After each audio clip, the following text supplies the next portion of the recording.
In my practice, when people come to me and they are struggling with sleep, I have this amazing breathwork experience that I give to everybody. And it is combining brain biohacking technologies with a down regulation, relaxing breathwork experience to promote a beautiful, deep, and restful sleep.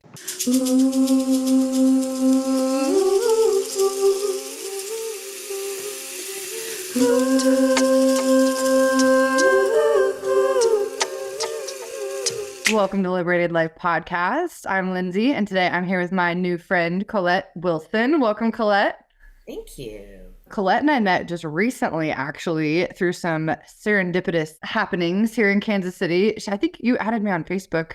We messaged a little bit because we could both tell we were both like kind of in the spiritual community. And then we both showed up to a new moon women's circle and happened to sit right next to each other and be partners for the exercise, bonded, like, hey, let's add each other on Facebook. Oh, wait, we're already friends.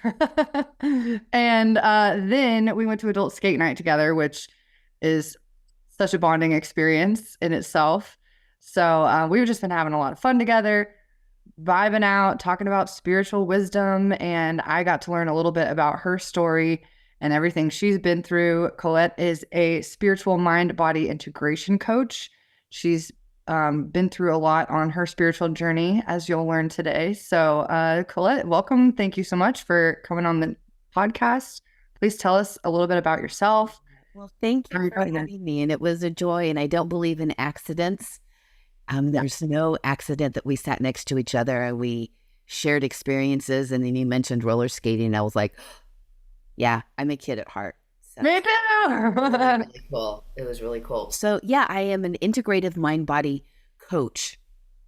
And my work is really around helping intuitives, empaths, and those that are awakening and helping them ground into their human experience so they can master their gifts and feel at home in their bodies.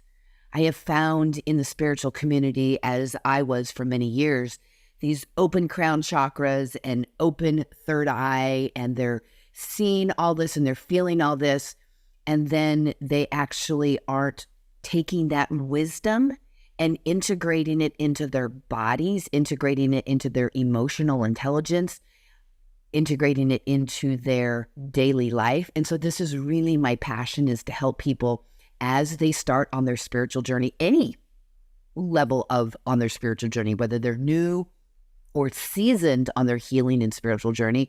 I help them through all of that.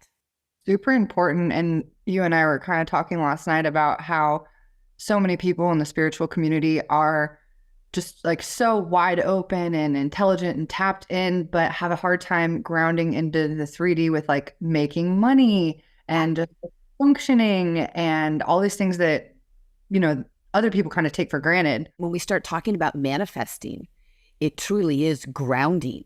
And this is why I talk about grounding into their human experience. Yes, you are a spiritual being, but you're having a human experience. And to be human, we have to have money. And through money, that is root chakra, grounding into the human experience. And so I, for many, many years, had this sense of guilt. Oh, I shouldn't be charging for my services. Oh, that's evil. Talking about money, money's the root of all evil. And it was like, wait a minute, if I don't have money, I do not have an impact on humanity.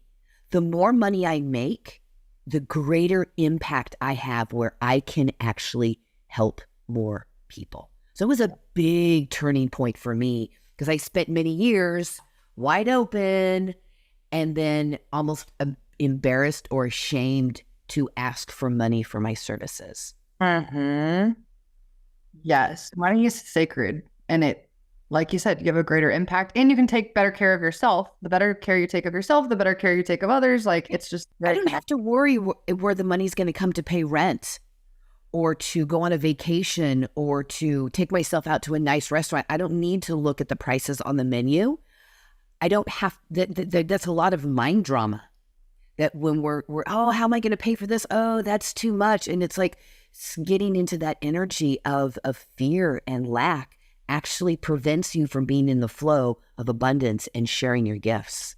Yes, I agree. A lot of amazing humans that have these beautiful gifts and they want to share these gifts with the world, but deep down, there's a subconscious belief that they're not worthy. They don't believe that they're worth money. Right. Or they want to give it away for free because they just want to help everybody, but then they're not nourished and they can't keep. Yeah. Yeah. When I go to the grocery store, I don't have to look at the price of an apple and be like, oh, that's too much. I'm like, no, that's an organic apple and I'm purchasing it. Yes. And it's been a while. I haven't always been like this. I was very, I thought I was money conscious, but I was actually money unconscious. I was concerned about the price of everything. It goes backwards too, because I was so curious when I first met you. I was like, there's no way that like you've just always been like this. I mean, maybe, but like, how did you get here? What is your story? I found out you were a teacher back in the day. Yeah. So I want to hear about this journey you've been on. How did you end up where you are now, coaching people? You know, tell me all the things. I love it. So my background, my education is originally in human physiology. My senior year in college, I shifted and decided to go into teaching. I had a minor in math, so I was able to teach middle school and high school math. And I taught in the urban core, so I was working with a really challenging group of students. I learned so much from that experience. And I also realized that I wanted to make a greater impact in the world. So I ended up moving to Colorado, and I kind of shared with this last night. This is so funny. Somebody was like, find what you love and make money doing it. And I was like, well, I like smoking weed. So how can I make money in the cannabis industry? So I moved to Colorado and I got involved in the cannabis industry and learned so much from that whole experience. And I wasn't in Colorado very long. And somehow, not even exactly sure, I ended up in Sedona, Arizona at a shamanic soul retreat. It was a weekend retreat. It was a non-medicine retreat, so there was no plant medicine involved. It was a weekend where my heart got cracked open. And I had spent so many years as this strong-willed school teacher that I was not going to show my emotions on my sleeve at all. And then I got into the cannabis industry, and that was all male-dominated. So there was no way that I was, again, a tough woman. I went down to Sedona that weekend 10 years ago, and I cried and I cried and I cried all weekend long. It was like the floodgates opened up and everything shifted from that moment forward. And I went back home and I was like, I need more. So I went back down to Sedona and I spent 2 weeks studying with my first shaman teacher. And it was in that moment that I was like, I want to be a shaman. And I didn't realize what that meant. I thought it was helping other people, but the first step was I had to help myself. Mm-hmm. So when the student is ready, the teachers appear, and these two amazing shamans up in the mountains in Colorado, I found them and I started studying under them for 2 years. The first year was all about unpacking my shit, unpacking my stories, my beliefs, all of that. And then the next year was learning the hands-on modalities of moving energy, seeing energy, working with 1 foot in this world, 1 foot in the unseen world, which is really where I started to walk. Traveled around a lot, studying with different teachers, learning different plant medicine modalities. And back in Colorado, I kind of started my healing practice. And I still had my money coming in from the cannabis industry. So I had money. And so there was a part of me that was like, oh, I just need to do this for very little money, I'm just helping people. And so I would work on a sliding scale. I would say, oh, I'll do a session for anywhere from, $40 to $120. And most people, they would pay around $40 because that's what they could afford. And I thought that was fair. Well, the cannabis industry shifted and I sold my grow operation, and then I ended up moving back to Kansas City to take care of my aging father. And I was watching my savings account going down, down, down, and no money was going back in. And I was like, I need to do something. I need to figure out how I can really help these people. Because before, I would have a one-off session. They would come to me And I would get them balanced and healed for that moment. And they would go back to their life. And it was like, doot, doot, doot, doot, doot. They were right back where they were. They would come back. And I thought there's got to be a way where I can take people through what took me 8 years of learning and growing to get where I was. How can I help people make major transformations in their life in a short period of time?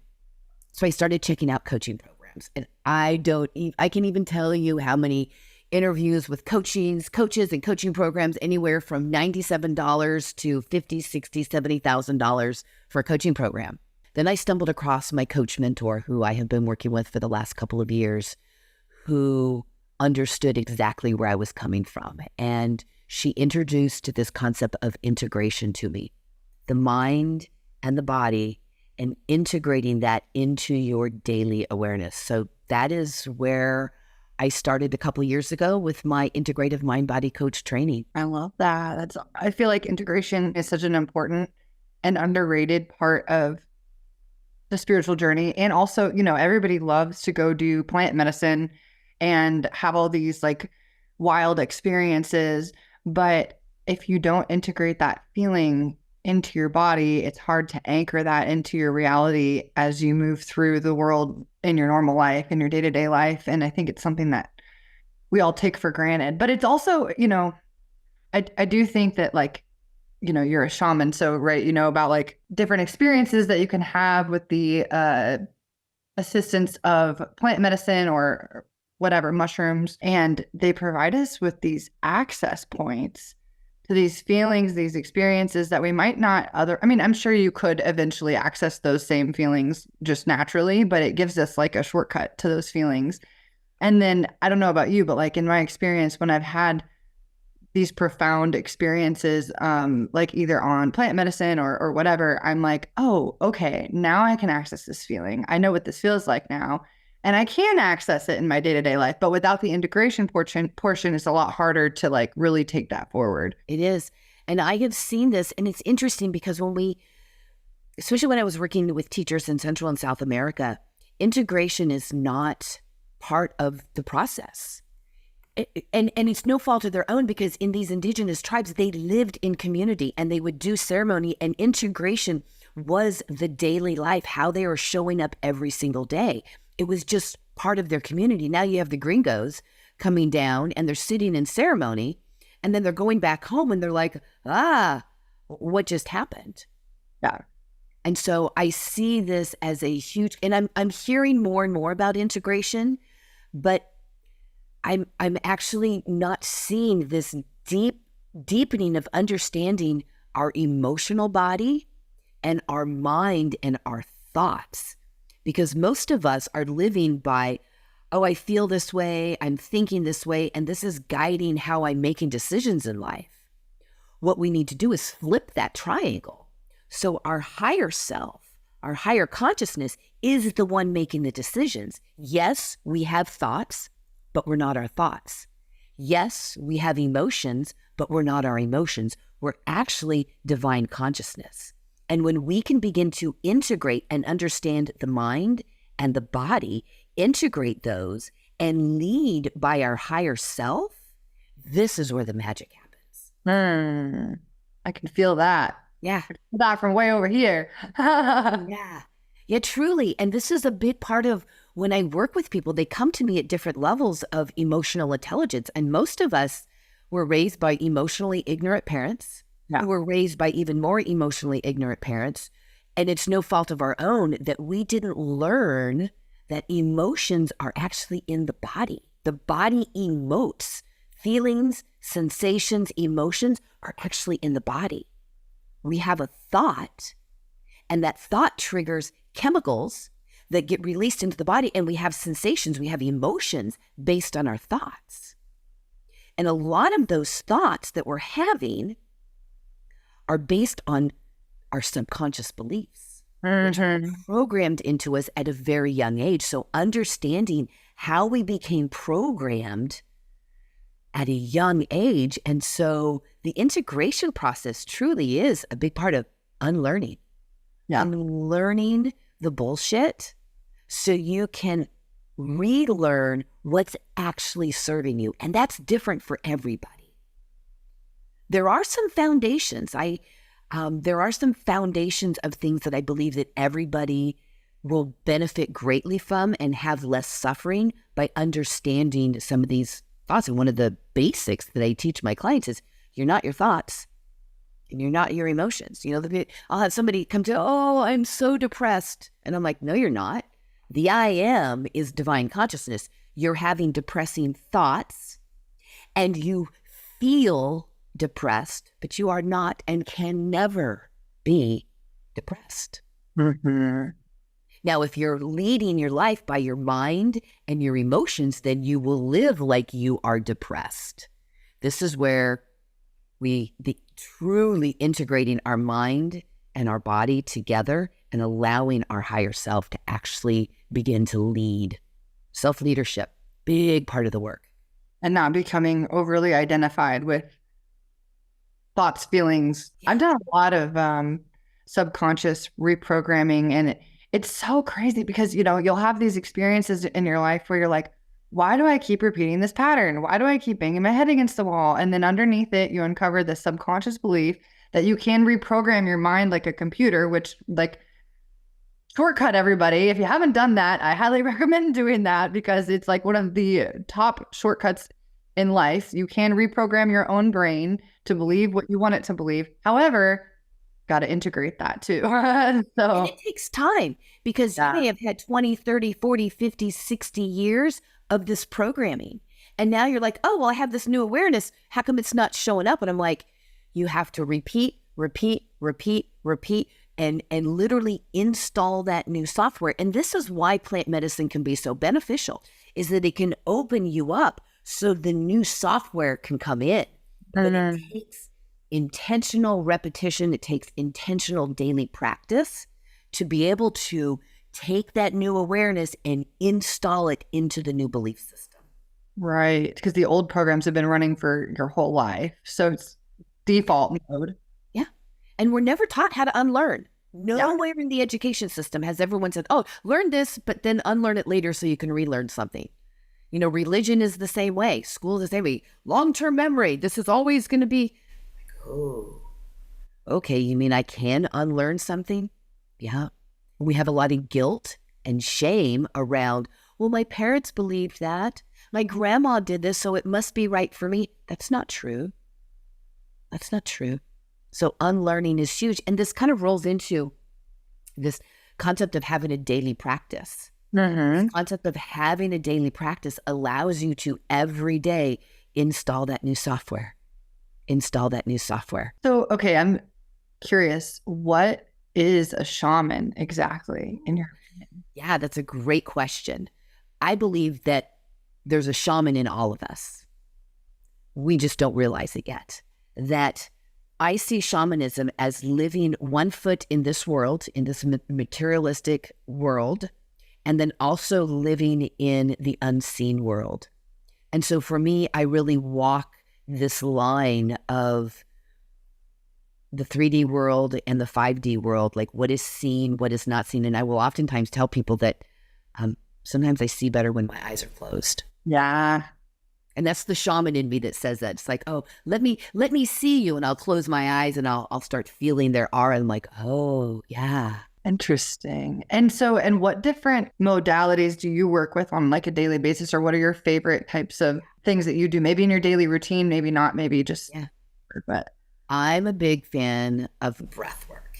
Not only just deep, conscious, connected breathing, but where I have found some magic sauce is in breath holds, where we take 20 or 30 deep breaths and then we hold our breath. When we start to hold our breath, we begin to notice, for many of us, that we have a dysregulated vagus nerve. Vagus nerve is sometimes referred to as the spirit nerve. It's the longest nerve in the body. It's the nerve that keeps us balanced, keeps our nervous system balanced. And when we have a strong vagus nerve or strong vagal tone, if something takes us off balance, we get right back to balance very quickly.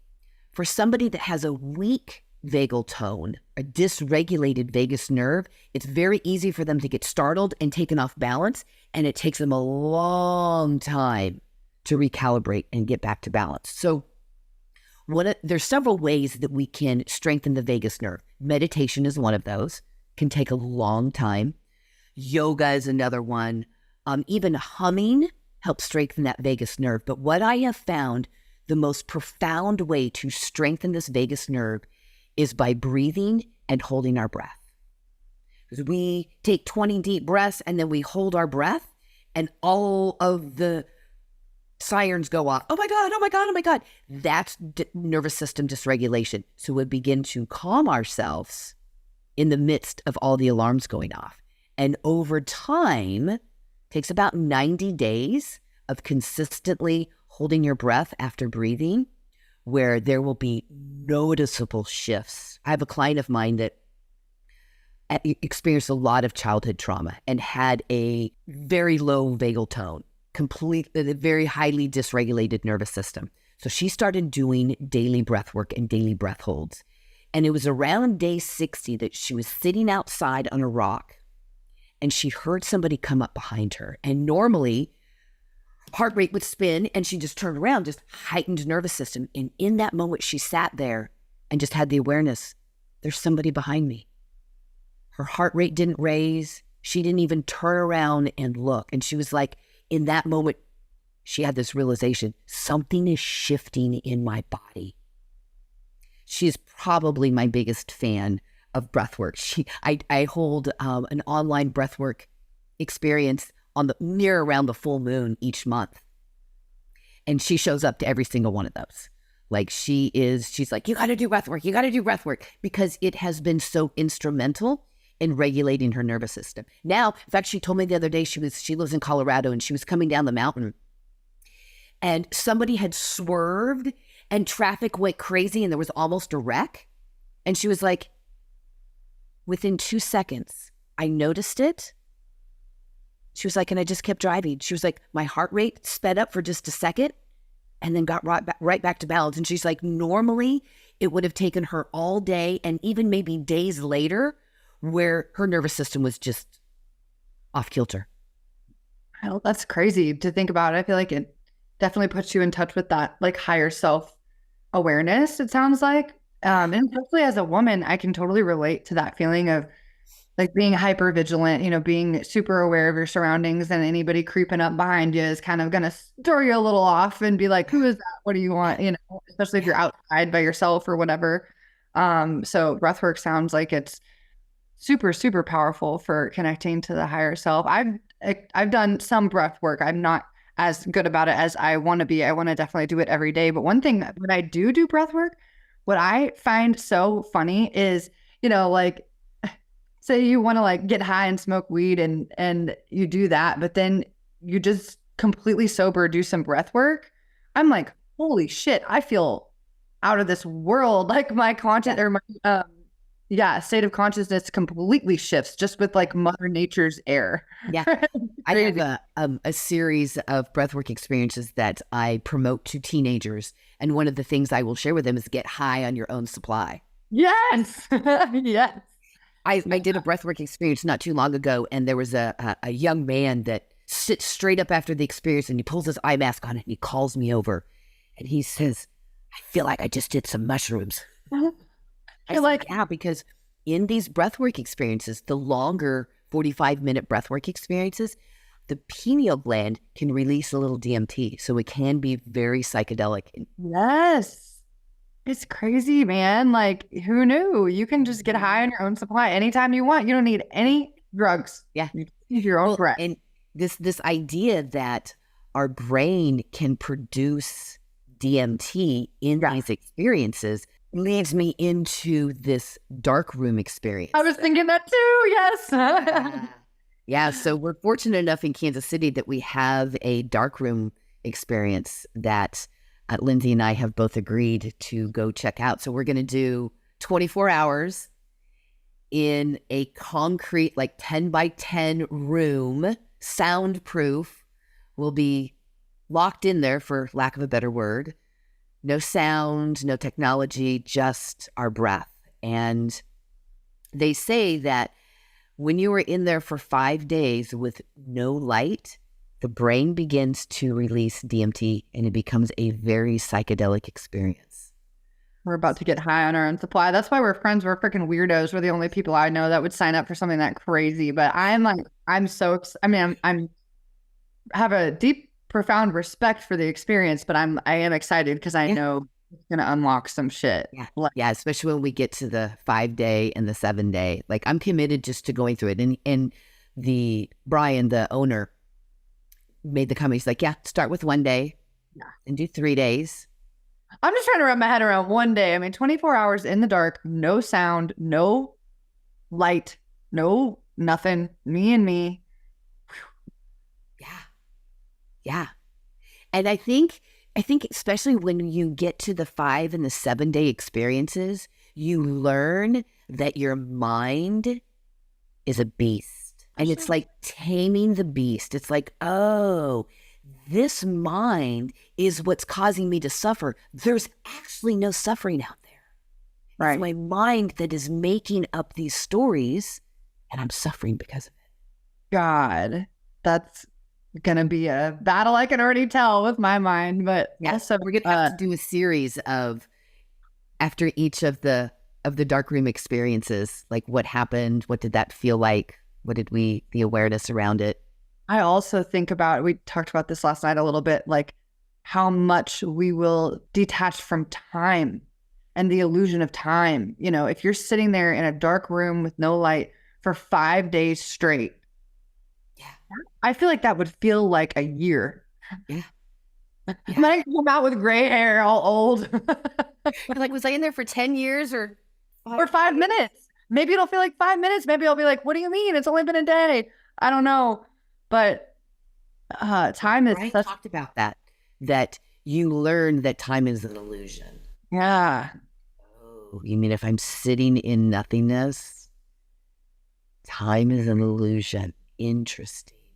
Yeah. So I'm really looking forward to learning more about myself. And I'm always for, because when I first heard about Aubrey Marcus doing his dark retreat, I immediately thought, that sounds horrible. I have to do that. I have to do it. Because I've been on this healing path for so long. I know that if I resist it, it's probably my ego telling me that there's medicine in that for you. For sure. It's like, okay, here we go. We're some sickos, you know, but. And it's like, we're sick of being sick. Yeah. It's like, you know what? If me sitting in a dark room for 7 days is going to make me a better human, sign me up. Why would I not do it? Sign me up. It's the same with, plant medicine. When you tell people, oh yeah, I'm going to go drink this nasty ass tea and puke my guts out in the middle of the jungle for 24 hours. They're like, huh, why would you do that? But on the other side of it is, some really profound stuff. I want to hear about what journeys you've had and how this has affected you. So I have sat in about 30 ayahuasca ceremonies from shamans all over the world, gringo shamans. Probably my most profound experience was with an Ecuadorian shaman who, through his lineage, his grandfather taught him to carry the torch of ayahuasca. And he has this duty, it's in him. He's like, I have to carry this medicine, but he would much rather be in the metal shop making metal jewelry. Like, that's what he's passionate about. But it's in his DNA to carry the medicine. So I met with him last year and was really impressed with the awarenesses that I walked away with on how I can be a better human. But one of the medicines that I don't serve ayahuasca. I do work with mushrooms and facilitate that mushroom experience. But I do work with Kambo, which is the Amazonian frog medicine. And I love people's response when they hear about this. So I'm like, oh yeah, it's beautiful medicine. It is a detox on the body, mind, spirit level. So detoxing some old thoughts, detoxing physical things from the body, detoxing from entities and spirits. So it's a purgative. I'm like, oh, that sounds exciting. Yeah, well, I'm going to apply the medicine by taking a piece of incense and burning a hole in your skin. And then I'm going to place the frog medicine on that burn. And for about 20 minutes, you're going to feel like you have the worst flu. And then you are going to have a big purge. You're going to fall asleep afterwards. And then you're going to wake up and it's going to be like a fresh new start. Some people, when they hear that, they're like, that's the craziest thing. I'm going to pay you to burn me and puke and shit my pants and feel better. I know. And I'm like, sign me up. Sign me up. That's so weird. I did watch, a couple of my roommates did a combo when I lived in Colorado, and like my turn was coming up, and we ended up all splitting up and partying with it. So I didn't get to do it then. I wasn't ready, I guess, but yeah, we could do a little podcast on what that's like. I did have a filmmaker come in and film her experience with combo and the purge and everything that goes along with that. How many times have you done it? And do you purge every time? Or I purge pretty much every time. I don't know. I've got hundreds of points on my body. I've done them all over my body. I have no idea how many times I have sat. But I will say this, it's interesting. Now that I have really been integrating the mind-body concept, I haven't done combo in a year. And I used to do it about every 2 or 3 months, which is really kind of interesting that I have really been living my own life by a new awareness with this whole integration process. mm-hmm. But one of the other modalities, and we mentioned, was breathwork. Yeah. And when you begin on a healing journey, sleep is probably one of the most important components. That if you're not getting good sleep, that is rule number one. We have to get you getting good sleep, because that is where your body heals and it repairs itself, and it's resting to prepare your body, mind, and spirit for the next day. In my practice, when people come to me and they are struggling with sleep, I have this amazing breathwork experience that I give to everybody. I gave it to you. I'm going to give it to all of your guests. And it is combining brain biohacking technologies with a down regulation, relaxing breathwork experience to promote a beautiful, deep, and restful sleep. So it has binaural beats. It has isochronic tones to the frequency of Mother Earth. It's tuned to 532 hertz. It has subliminal messaging. It has guided vocal coaching, all within this beautiful, we call 90 Nidra experience. Wow. That's a lot in one. It is. And in fact, you could just listen to it and not breathe, and it would help you get to sleep. When you add the down regulation breath work, which is breathing in for 4 and then a long, slow exhale twice as long. So in for 4, out for 8. That breath right there calms the nervous system and lets the body know that it's time to rest and relax. That sounds fantastic. Do you do breath work in your routine? Do you do it in the morning and every day? Every day. In fact, in this last year, I have held my breath for 33 hours. You have something that keeps track of that. That's longer than we'll be in the dark room for. It's crazy when I think about that I have held my breath this year for over 33 hours. I hold my breath. I do 50 breaths. And then I hold my breath, and I can exhale my breath and hold my breath for about 2 to 2.5 minutes. And I do 2 rounds of that every day. Wow. So every day I hold my breath for about 5 minutes. I need to do some breath work. But I remember one time I was getting sick. I could, you know, how that feeling when you're like, oh God, it's coming on. I know I'm getting sick. And I could feel it was going to be like a pretty rough sickness. So I was like, what can I do? What can I do? I started doing breath work. And I really do feel like it kind of like released a lot of, I mean, I still got sick, but like, it was like preventing some of that from like really taking hold in my body, I feel like. Yeah. When we think about the breath, without the breath, we cease to exist in our human form. So there's something very sacred about the breath. And then when we intentionally bring the breath into the body in larger amounts, we don't have to tell it where to go. It knows exactly where to go and what to do. each month I mentioned that I hold a breathwork ceremony online, breathwork experience online. I announce it on all of my social media channels. Yes. It's $11. I do this as my community offering to anybody who is interested in checking out how breathwork can help them. Then I also give them a free recording that they can practice the breathwork before, and I offer a free integration call afterwards. Wow. 11. You'd be crazy to say no. I love that. I want to come. You said it's on the phone usually? It is. And the next one is on, let me pull my calendar up here. It's August 19th, I believe. Yes. It's August 19th. It's Monday, August 19th. And our topic is subconscious reprogramming. Oh, perfect. If you want to get a little intro into reprogramming your own brain for better and higher functioning in life. Yes. Yeah. Because we've all been programmed with stuff that is not serving us. Oh, and yeah. it is why we are not living our best life.